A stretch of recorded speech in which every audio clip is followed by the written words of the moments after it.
afternoon, everybody. Thank you very much for joining us for this Anglo American and Migrant Leaders webinar on preparing your CV, how to make your CV stand out. We've got Salima Shariff join us again to present on this. I'm going to hand over to her pretty quickly because I know that there's plenty that she wants to get through. So over to you, Salima.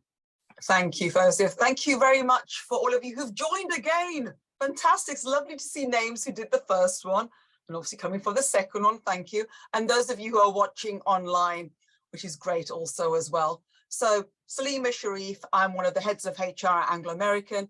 I've probably spent quite a long time reviewing CVs.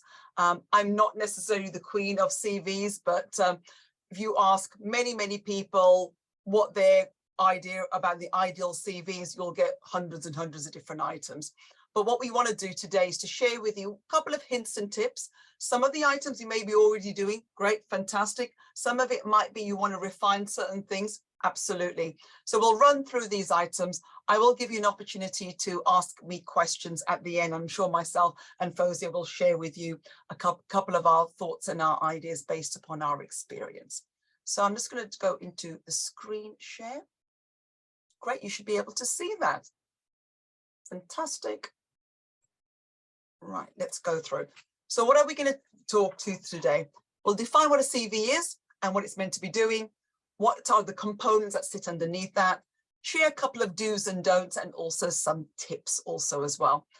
Once again, these are tips. Normally they're out of the world according to Salima. However, there are multiple tips out there. And there's some elements you'll get a sense of, well, you could do this and you could do that. So once again, it's to empower you to make the right decisions and choices when it comes to your CV. So let's go on to a CV. So your CV is a personal marketing tool. Think of it as a calling card. It's the most common way in which people apply for roles, opportunities, etc. They ask for your CV. It introduces you to the employer when you're not present. It's meant to get you onto, oh, this person looks interesting on paper. Let me invite them to the next stage of whatever the recruitment process is going to be. The other piece you need to think about is your CV really should be adapted for each position that you apply for. Yes, that will mean you may end up with multiple versions of a CV. So you start off with a good CV and then you adapt it depending upon the roles that you are doing. And I'll tell you why. What research has shown that recruiters sometimes take, as you can see, less than 30 seconds to scan your CV for the first time. Sometimes they've got so many CVs that they do now electronically. They will be looking at, does this person, is it easy to read? Can I see the key aspects of how this person's CV meets the role requirements? You end up with a yes, no, and a maybe pile. And then what they probably end up doing is looking at the maybe pile and looking around, well, let's look at the maybe pile. What am I seeing that would tip somebody into a yes pile? I want to see them further, next stage of the recruitment process, but also around, no, this person isn't.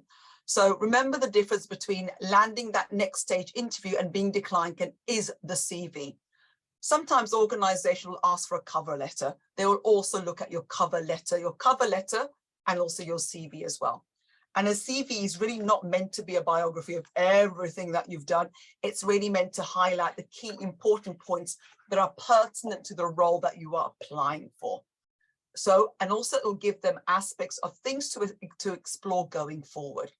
I will talk a little bit later about the role of AI, because many more organizations are using applicant tracking systems that use an element of AI to scan your CV. So I will come back to that. And guess what, Fawzia, if I don't talk about it, remind me at the end and I'll talk about it.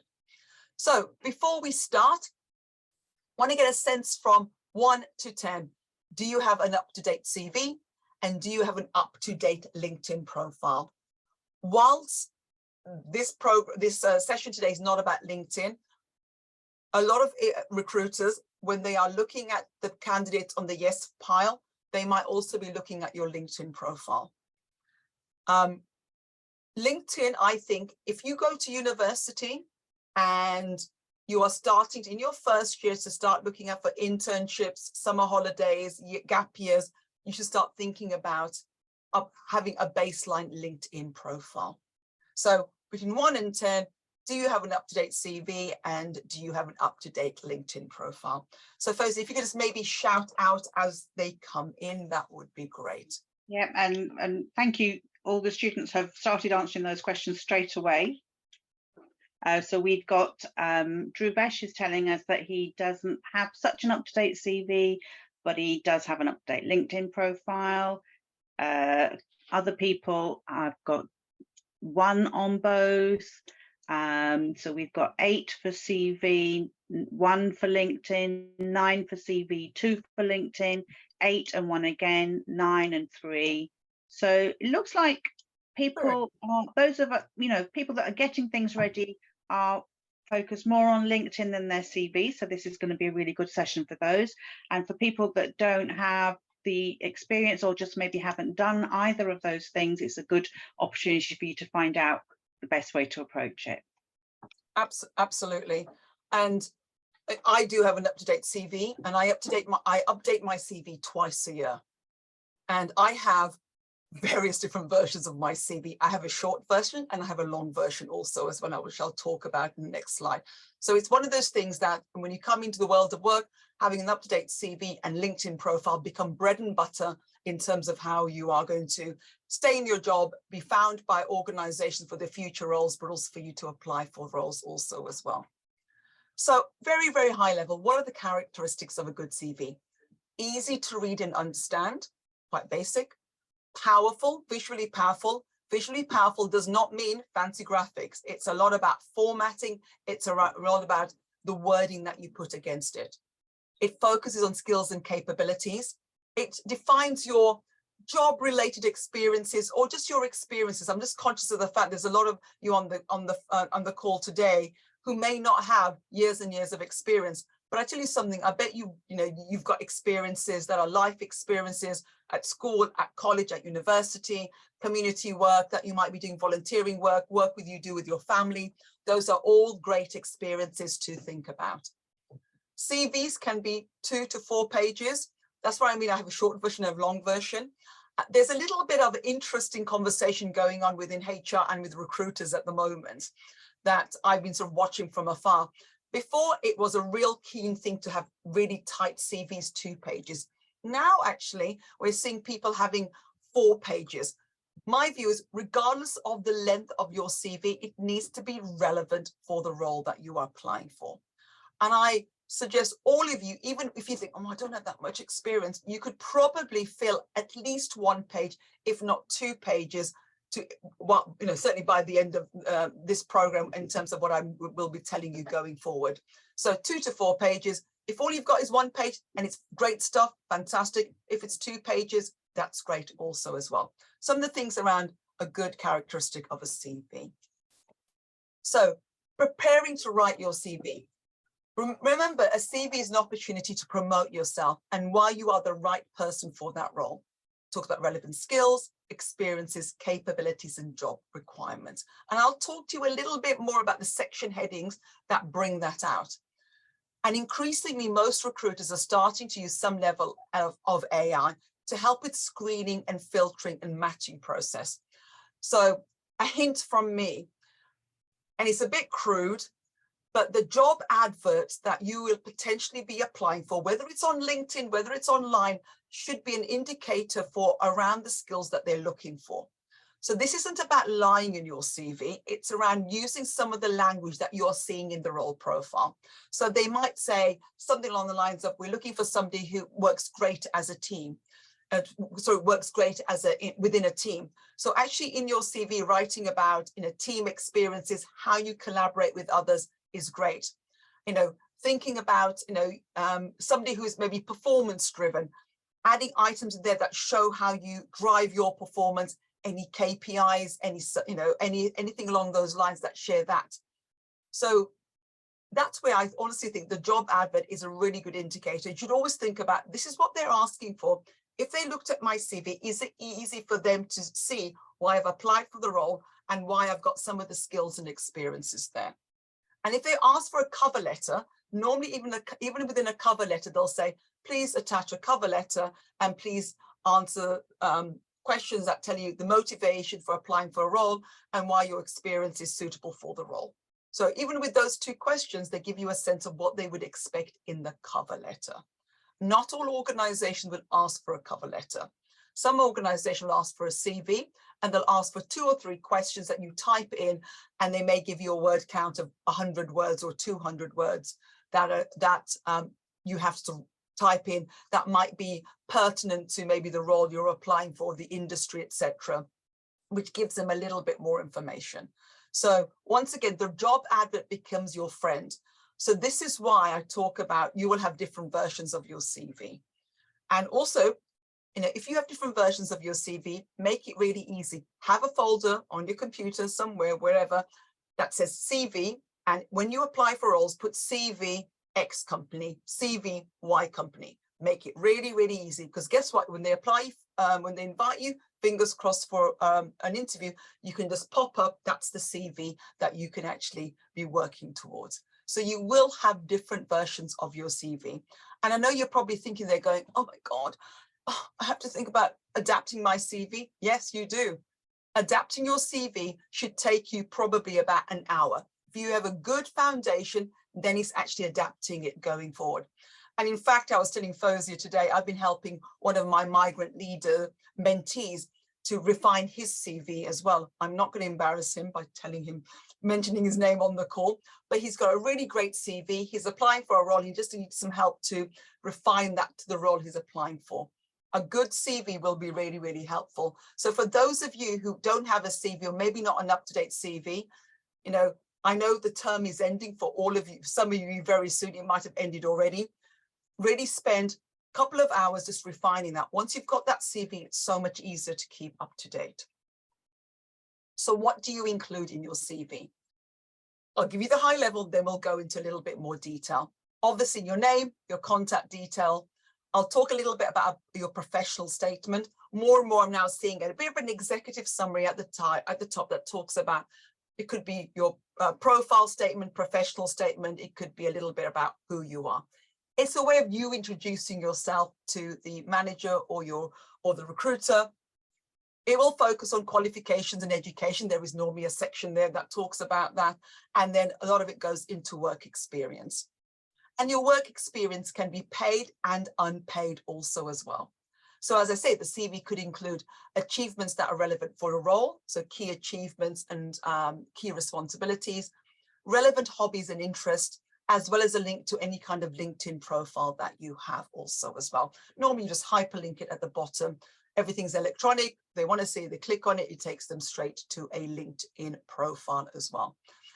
A couple of things I really wouldn't suggest you include. Don't put a CV, forget images and fancy graphics or funny fonts and colors, an unprofessional email. I've seen it all. I've seen some very, very funny emails, and I sit there going, maybe fatboy.com isn't a great one to have for a professional piece. Normally, first name and last name, Gmail, whatever it may possibly be, just keep it professional. In some countries around the world, thank God, less so for the UK, you don't have to upload your CVs, your certificates, sorry. If they do ask for your certificate, then you can attach them. But in the UK, we normally don't ask for it. And I mention that because if you are applying for roles outside of the UK, have a look at what they're asking you to do that. You don't need to put your current salary, your date of birth, your age, marital status, religion, medical history, or political affiliation. We don't need to put down anything at all. If you saw my CV, you don't know how old I am, but they'll probably guess from the dates, but they don't know how old I am. They don't know whether I'm married or not. They don't know if I have kids, because in my world, that's irrelevant. They're looking at me and my ability to do the role. And I mention that because occasionally I still see CVs that talk about date of birth, marital status, etc. And I sit there going, you don't need any of that. So let's talk a little bit more in each of these areas. So I mentioned up front about the professional statement. So a professional statement gives an overview of who you are and what you have to offer. It introduces you to the recruiter. And I've given an example there. And I think a great professional statement will make the reader go, oh, that's quite interesting. There's a careful balance of being authentic and not trying to fit in as many buzzwords as possible. So I've given an example here, a highly motivated, hardworking individual who's completely, recently completed their GCSE, A-levels could be GCSEs, seeking an apprenticeship, an engineering company, etc., etc. All it has to be is 3 to 4 lines. It's introducing them to you also as well. When I've been reviewing CVs, it's strange. When I see a CV without that, I'm a bit like, it just helps frame who you are. And then I go, okay, right. I can then read onwards, and then normally I can go into the next sections as well. So really, really do think about a professional statement. The purpose is to be, as I said, quickly outline why you and why you're very, very high level interested in the role. So think about having that professional statement. I think a good professional statement can be quite difficult to write, so you may have to go through various different iterations.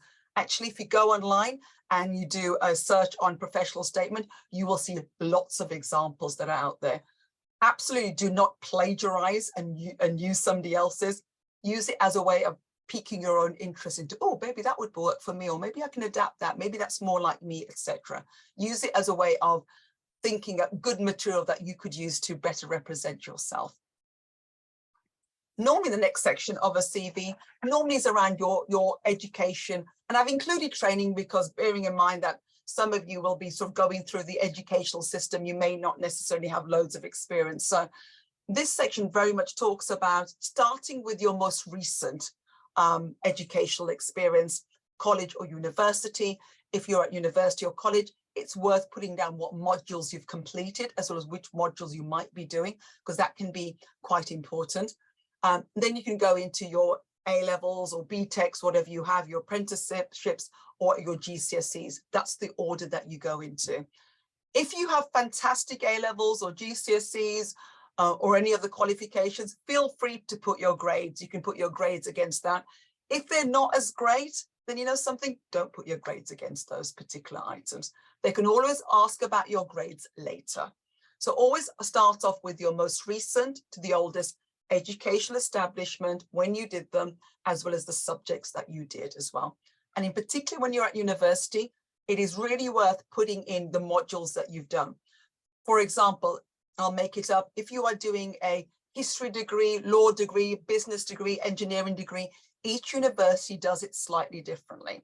And especially if you're applying for a role that might be a legal role or a role requiring science or engineering or chemistry, it's worth just putting it out there so they know you're either year 1, year 2, this is what you've done. So they're not comparing a 4th year person to a 2nd year person, because clearly a 4th year person will know more technically, have more technical knowledge than a 2nd year person. Other things that you can do is maybe think about any additional training or modules that you've done also that might be relevant to the role that you're doing. And also, final, make sure you can back up any qualifications in your CV with real documentation. That's me saying, don't lie about your grades, don't lie about your qualifications, because a lot of organizations will actually, if you're suitable for the role, will actually ask you, they'll seek your permission to check the qualifications that you're stating. It is not worth lying. I've known people lose their jobs because they lied on their CV and they lied on the qualifications they didn't have and they claimed they did have. So professional statement, then go into the education and stroke training area. Next section is around your work experience. And this is where list out in chronological order, your most recent to the furthest. And this is where there's a bit of a judgment call that needs to happen. Most of you will probably, I think your CV should be aimed at probably 2 pages maximum. And you may have had loads of summer jobs, holiday jobs, or very little. But think of those career examples being your summer jobs, your volunteering, anything at university, leadership roles. They are paid and they are unpaid. So you'd start off with the responsibility that you have, even if you've worked in McDonald's, even if you've worked in Waitrose, even if you've worked in a charity shop, doesn't matter. Organization, when you worked, start and end date, and focus on explaining to the reader what were your key responsibilities and what were your achievements there. I'm always blown away by young adults who may be going into university, maybe have 1 or 2 years of university experience. You have great CVs. And even if you're part of societies, you know, jiu-jitsu, judo, hockey, football. It could be anything that you are doing. It's worth adding, especially if you've got levels of responsibility that they are there. And I've mentioned it before, and I'm going to mention it again. If you are doing volunteering roles, that is also well worthwhile putting into play. At your stage of your career, it's not all about the paid roles. If you start, as you spoke, probably when you go through college and you go into university or higher educational establishment, if you start doing internships, you put the internships as well. Internships, what date and what you were doing. Also think about when you're thinking about your responsibilities and your achievements, by using what I call powerful verbs. I improved, I negotiated, I reduced. Don't just, I was accountable for doing X, Y, and Z. Yeah, I was accountable for reducing wastage at my local McDonald's by 53%. That required me to work with my colleagues, of which, and every shift there were 15 of us, and the shift that I was on consistently had higher results than those were not. It just allows for you to explain a little bit more about the achievements that went in. And remember, if there are any gaps in your employment, and there might be, you may be asked at interview to explain. It might be, you know, for example, if you're taking some time out to travel or just some time out to work, you should put down, yeah, took time out to do X, Y, and Z. You don't have to, but they'll easily see in your CV, oh, there's a bit of a gap here. I wonder what he or she was doing. So maybe just think about that particular piece. So work experience, think about chronological order, your key responsibilities and what your achievements were, and think about some really strong adverbs, as I've said: negotiated, improved, accountable for, responsible for, etc. And I know you might be feeling, oh God, it sounds really, really grandiose. You know, you mustn't underestimate the levels of responsibility that you probably have had and you just didn't realize it. Because remember, what they're looking for is, yes, somebody who can meets the minimum requirements for the role and is strong for that role, but they also want to find out, a lot of organizations, what else have you been doing? Especially when you're early in your career, they will be making allowances around, you won't necessarily have all the experience, so what else has an individual been doing? You may want to also include, you know, a section on professional memberships that you are also affiliated with, whether you're an associate member or something. You might, as you progress into college or university, you may become, you know, associate or a chartered individual. It's well worth putting in professional memberships, especially if it's going to be helpful for the role that you are doing. But I would add, make sure it is professional and it is relevant. Avoid controversial organizations, political, or social groups with a bad name, for example. You're trying to get the job, okay? Every single word on that piece of paper, metaphorically speaking, should be servicing why you are the best candidate for that role. But if you've got professional memberships, add them in. Once again, this professional memberships could be associated with your community. It could be related to the degree you're doing, or even the societies that you're also doing as well. I'm asked quite a lot about whether you should include hobbies. And I've put, including hobbies and interest in your CV is not necessary. However, I think it can be quite interesting also as well. I am seeing definitely a steer in lots of early career job adverts that says, actually, we would like to understand what else you've been doing beyond the academics, which I think is really quite good. You know, now we're living in a world where everybody walks away with reasonably good grades. They want to actually understand a little bit more about the individual. So actually having a section at the end that maybe talks about hobbies or interests or other additional information, you can put that there. I don't know, if you are a musician, if you do even some charity work that you haven't talked about at the top, any certifications, any languages, absolutely you should put those in there. It makes the recruiter and the interviewer and the hiring manager get a little bit more of a feel about this individual. This next section about references is interesting. So my daughter is at university at the moment, and her careers advisors have said, no, you need to include references in your CV. And my view is, well, you probably can do, but my view is, if they want a reference on you, they normally will come to you and say, hey, Salima, we'd like to can you please submit to us individuals that would be a reference? So references in your CV are not necessary. If you do include them, obviously ask permission from the individuals beforehand. And normally, if you haven't included them, the organizations normally ask for who might be the interview referees towards the end of the hiring process as well. I have this interesting view on referees. I will never put somebody on my CV or suggest who's a referee who's not going to sing praises about me. So it's one of those things around, well, you can put references. You're obviously going to put somebody who's going to be great, who's going to, thinks highly of you. So they can ask for it if they want to.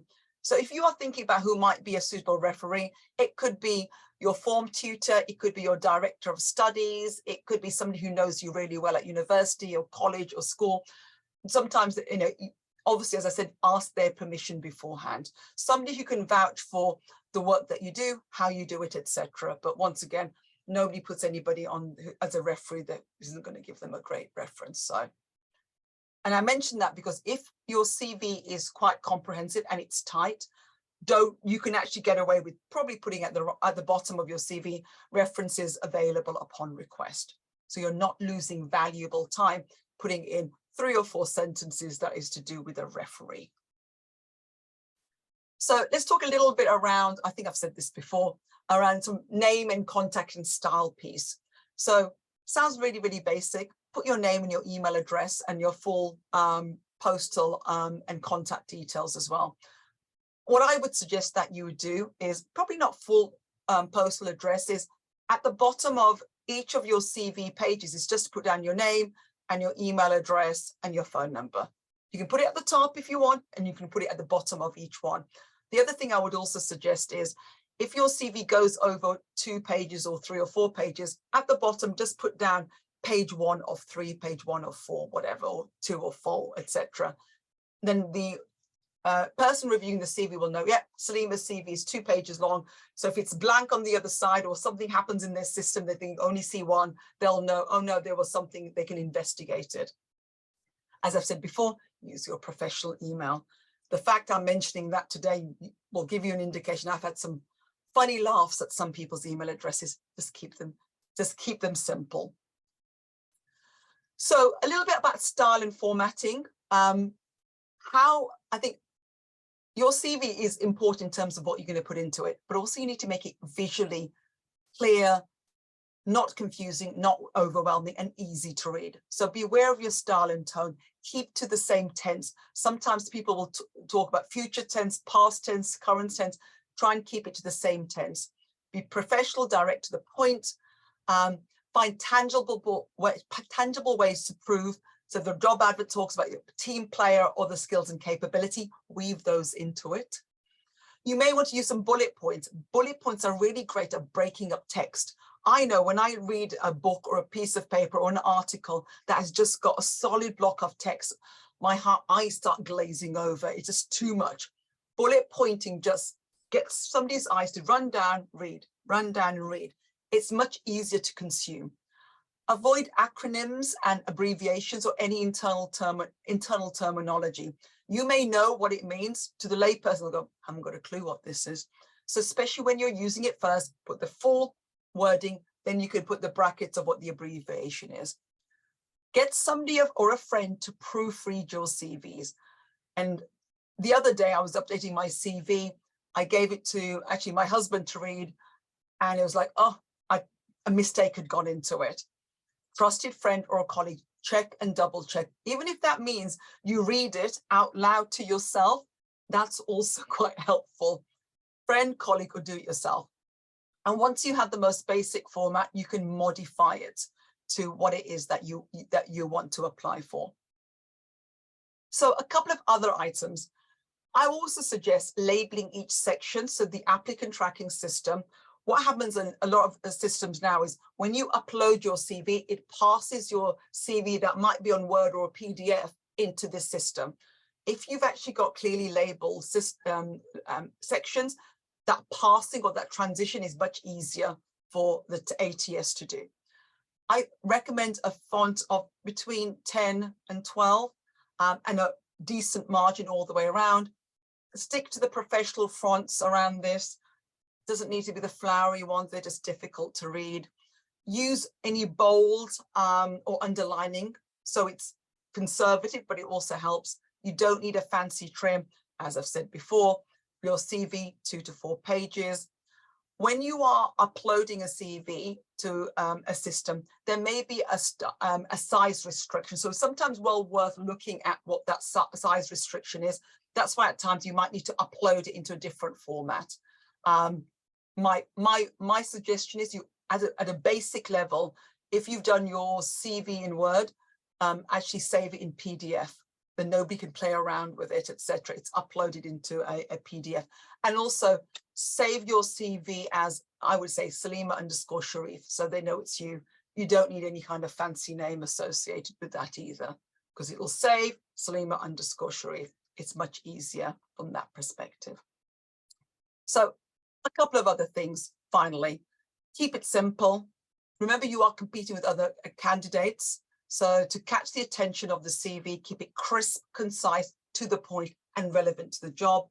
Update your CV regularly. Regularly, in my world, probably would be twice a year. And, you know, as I said earlier on, most of you will have finished or will have probably finished your university, college, school, coming or will be very soon. Use that to, if you've got a CV, update it.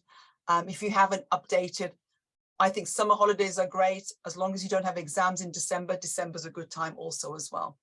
Adapt your CV for every application and keep your contact details up to date. Really, really basic. If you're using an email address, you've got change of mobile number, make sure you update that in your CV. And in the previous session that we ran, which was about interview skills, I jokingly said, you know, we touched a little bit on the CVs and some of you are on there, but this is proof of the fact that this is my CV here. It's there. So I keep copies of my own CV here, and you can't see it, but there's a professional statement. It talks about sort of education, because I'm much older than you, I've got some responsibilities there. And then I go into chronological order in terms of what I've been doing. I've got a little bit around my responsibilities and what my achievements are there. So a little bit of work in progress, as you can see. So Fozia, that's the end of what I wanted to cover off. So I'm going to open the floor to see what questions everybody has. So great question. Do you think we should include a leadership statement in your CV? I think if you can weave your leadership statement in that first professional statement, that's the way to do it. You weave it into that particular piece. Some of you will be potentially applying to university, or some of you will be at university, and you may have that really dreaded UCAS profile that you've got to do the bio. There may be some interesting elements in there that you can take and think, well, actually, that wasn't too cringe-worthy for me. I'm going to take some of that wording and revolve it into the starting point of my personal statement there. So what other questions do you all have? And maybe Fozia, as we're waiting them come in, great, Clint, you're at college and I'm thinking about doing a degree apprenticeship. Is there a specific way to cater for an opportunity? Can you elaborate a little bit more? By the way, I think degree apprenticeships are fantastic. They really, I'm one of the biggest fans. I work with some fantastic apprenticeships at apprentices at work, and I love the drive, the energy, the ability to gain experience while earning a little bit of money and getting your degree. Fantastic. So how should I structure my CV for companies? Clint, great question, and I'll tell you why, because I've just finished a course with our apprentices internally within my organization. So I would probably think about pretty much the same. Start off with your professional statement there. You start off with your educational areas and then go into basically what you've been doing. And if you don't have that much experience, think about what the skills that they're looking for and then adapt them accordingly. But the structure would be pretty much the same, actually. It will be professional statement, your educational qualifications. In your professional statement, in the example I showed, Clint, I actually did adapt it for apprentices. So you may want to think about, well, you put it into your professional statement, also your educational elements coming into play. And that's when that professional statement, you can actually put down why you want to do an apprenticeship and what you're willing to give and what you're willing to take out of it. And then I would still continue on structuring all the leadership responsibilities that you potentially have had, or any kind of summer jobs that you'd have. So I would probably structure it very, very similar. Salima, could I ask you a question? Please, yeah. About structures? Quite often you can Google and get hold of templates with different structures, different backgrounds, different colours. What's your view on those? I think CVs are so much your own personal style. So before this call, I was talking to my mentee, and he and I were having a long conversation around which font to use. And I think those templates are a really great starting point. Actually, my CV was probably from one of those templates. Get a style that you feel is going to work for you.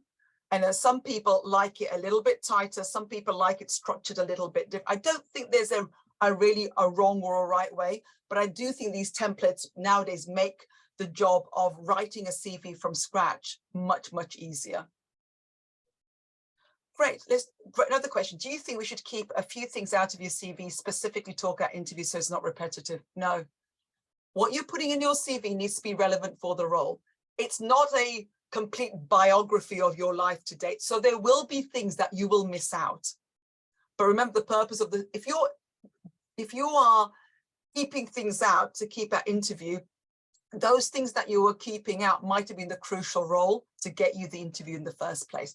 They still need to be relevant, but remember, in an interview, they may just say to you, Salima, I've seen on your CV that you were an intern at a petrochemical company. Can you tell me a little bit more about it? Salima, I can see you studied this degree. Why did you do that? So they absolutely will, and you should be prepared. They will ask you those probing questions, etc.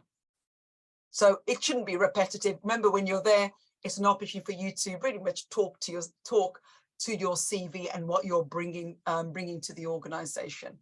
Could I just, before you pick up Clint's question, Salima, could I just comment on that question about leaving things out? The CV is a summary, so you don't go into so much detail.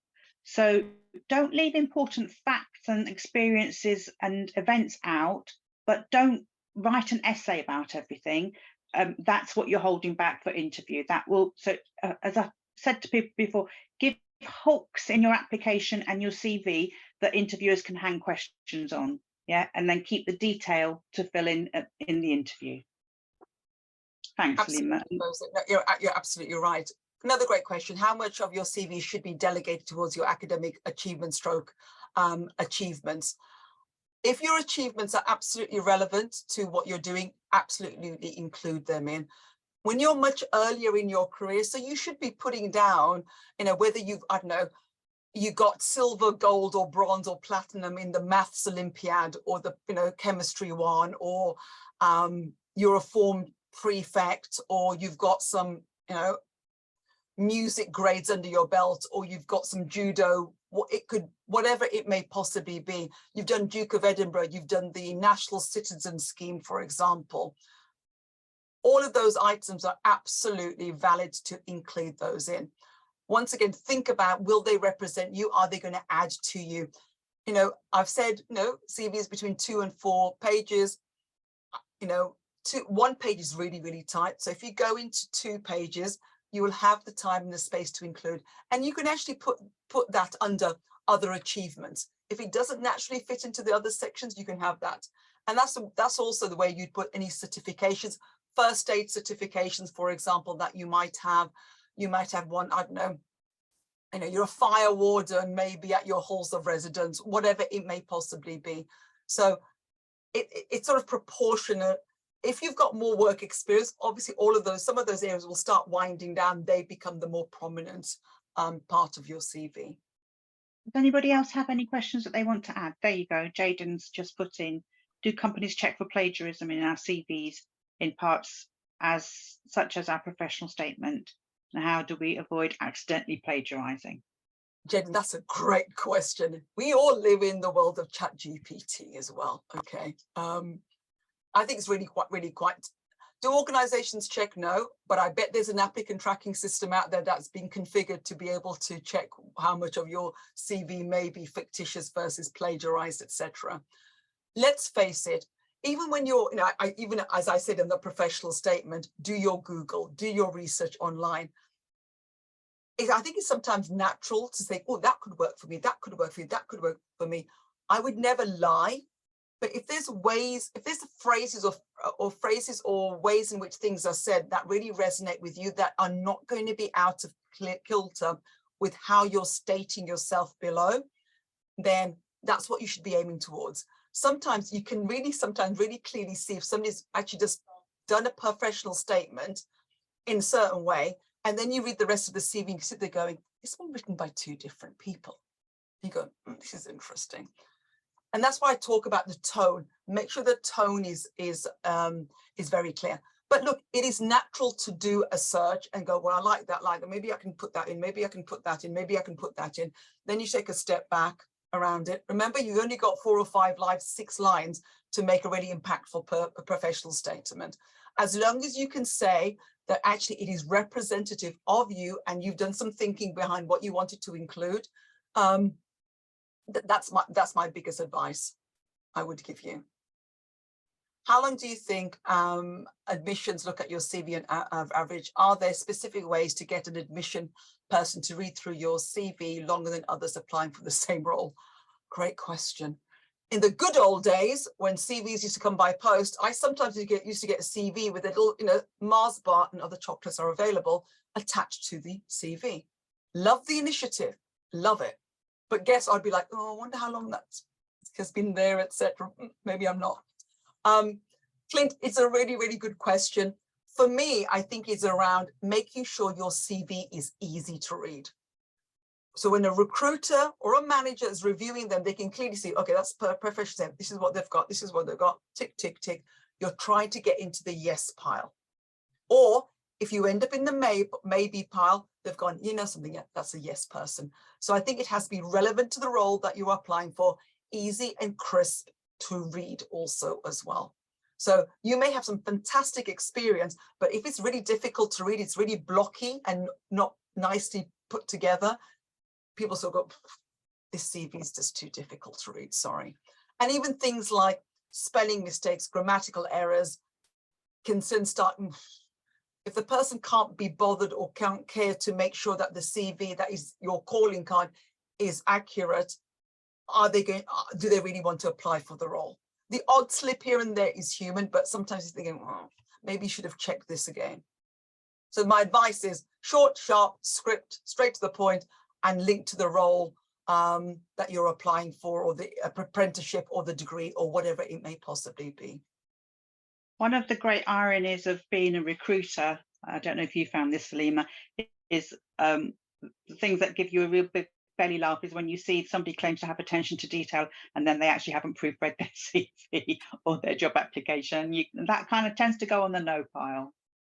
Rosie, you are absolutely right, especially for those of you who might be applying for like humanities, law, history, geography, etc., which, those are subjects that essay writing happens. Okay, I'm a scientist, I'm not good at essay writing.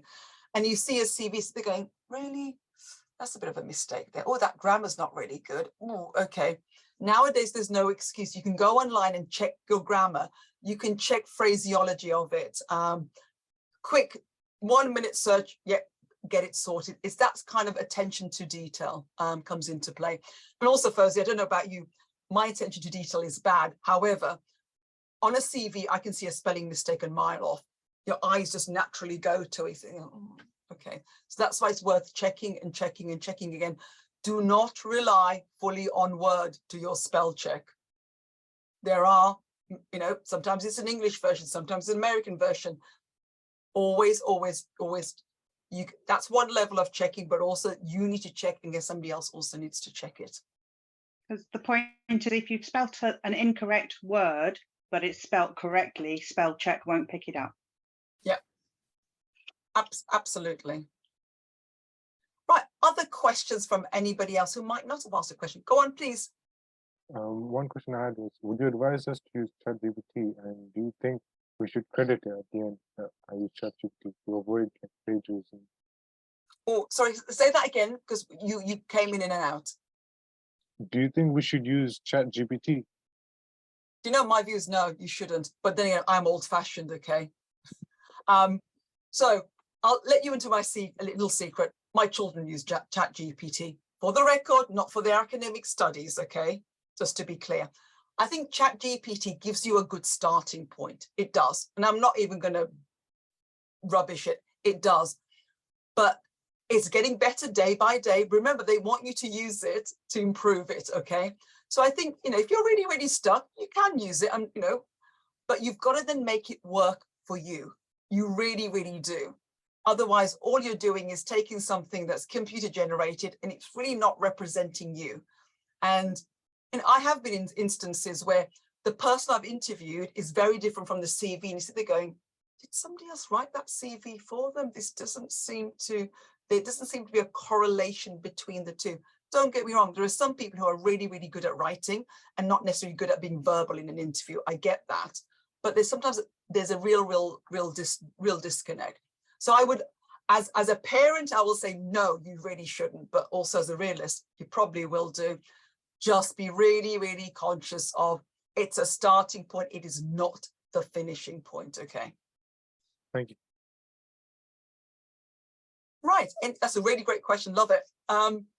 Any other questions that some of you who might not have asked a question is burning in the back of your mind? Remember, no such thing as a poor question, a bad question, or a silly question.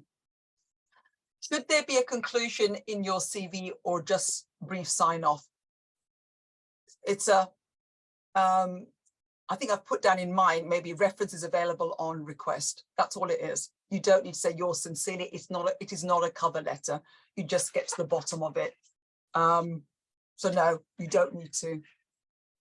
Unless, as I said, unless it is a cover letter. What I'm doing is I'm trying to look at what have I put at the bottom of my CV. Nope, I haven't. I've just put, this is the third page because I'm much older than the other one. I'm much older. I've got 3 pages. This is the third page of my CV. Okay. No, and actually I haven't put anything. But if you want to, you can put down references available upon request. Okay. Final call out for questions. If not, if you haven't got a CV, start your CV. Use some of the great templates Fozia talked about as a starting point. Ask your friends. You just got to, I would say, your summer holidays are here. I know some of you will be working. Use that as an opportunity because you will need one somewhere down the line. It's much easier to start one now. If you've got a LinkedIn profile, actually, you've already had a bit of a starting point. You can actually almost reverse engineer some of that back in. And for those of you who don't have a LinkedIn profile, you can reverse engineer it the other way around into LinkedIn as well. The other piece I would say, I know LinkedIn is not a CV repository. If you are really, really stuck, sometimes it's really useful to have a look at how other people are phrasing what they've done. Once again, it's not a CV repository, just to be clear, but you can sometimes pick up some really good hints and tips. And remember, at the top of LinkedIn, there is a bio section and more people are putting some wording in there. That's a good place to look at also. I wonder how, you know, if you look for me on LinkedIn, Salima Shariff, you can find me there. You can actually see my bio. It's significantly longer than what's on my CV. My CV is much punchier. So that's another resource to have a look at. It is mainly to get ideas, etc. I was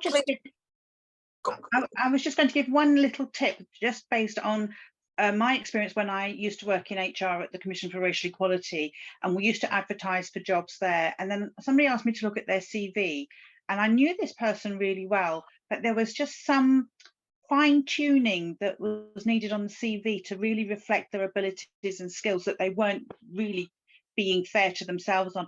And so I just kind of thought about some of the terminology that was used in the job description descriptions and the job adverts that we used to use at the CRE and picked a few words. So not sentences, not phrases, but just words that really nicely reflected the skills that that person had, so that he could really sell himself effectively in the sorts of organisations that were looking for those skills that I knew he had. He just wasn't including them on his CV very effectively.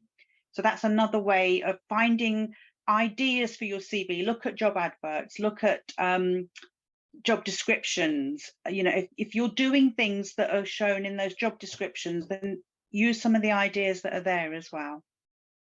And Fawzia, you have nicely explained the importance of getting somebody who knows you to look at it, because you can look at it going, this just isn't you, or this, you know, or, and they can be something, they can be constructively give you feedback on it as well. So that's why it could be a colleague, it could be a friend, it could be a teacher, it could be a lecturer, it could be somebody could be, actually, yeah, that something's not quite gelling or something's not quite right. It's a really, really important way of getting that third eyes view on it. Clint, you've asked, is it possible to go back to the slideshow? What I will be doing is I will be sending Fawzia, as soon as we've finished, a PDF version of all the slides. So Fawzia will have that to then distribute out to everybody. So you will get actual copies of it as well. I'll send it to everybody that's registered for this webinar, so you'll receive it. Yeah, great. Final call for any particular questions. If not, it is a very hot Friday. Fawzia, I don't know where you are. I'm actually now melting, really melting. Yeah. I want to thank all of you for taking the time on a Friday when it's really hot to join this session, and also for all of you who asked your questions as well. So, as I said, take the time to write your CVs, looking at the slides. There's a lot of material out there. My view is there's actually no excuse now for a poor CV. There's so many resources out there. Use your careers advisory, whichever capacity that might look at. Get them to also review your CV. Get a friend to review it. Get somebody you can trust. Proofread, and adapt it for each role. So, Fawzia, back over to you. Yes, well, I think no questions are coming up now, so I think we've answered quite a few of the burning questions, and there have been some really interesting questions raised there that have helped us expand on some of the thoughts and the approaches that we take. So again, I'm going to say thank you very much, Salima, for your time and your experience and your knowledge and sharing that with everybody. And thank you to all the students that have joined us. Again, as Salima said, we really appreciate your time joining us on a Friday evening. It really shows your commitment to wanting to learn and develop yourself and produce the tools that will help you market yourself in whichever situation you want to be in the future. So I will say good night, enjoy your weekend, and we'll see you next time. Thanks very much, everybody. Thank you very much. Thank you all.